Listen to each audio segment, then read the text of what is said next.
Karambol, evo izvoli zapisnik. Žrtava? Ne. A šta je ovo? Kako je ovo đubre? Vidi. Kud ovo? Duplo dno.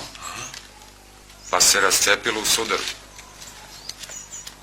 Gde su vozili? Napolju, došle povili smo ih. Čekaj, jeste li vi ovo brojali? A ne. Iz gepeka pravo u vreću. Niko ništa nije dirao. A i on je bio tu? Što jes, pravo u vreću. Duplo dno, a? Duplo. A jeli, gde si ti ovo vozio? A nisam to ja. To je on. Ne, on je vozio šleper. A ovo je bilo u Chrysleru. Da. Ispod gepeka.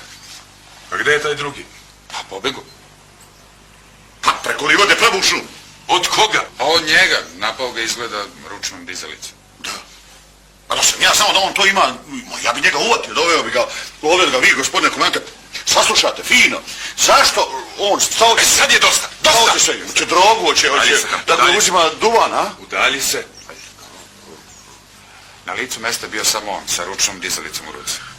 Jeste li ga pretresli? Koga? Njega? Koza čuva kupus. A da ga bar malo ne obrsti, a? Ja? Ajde, pretresite ga.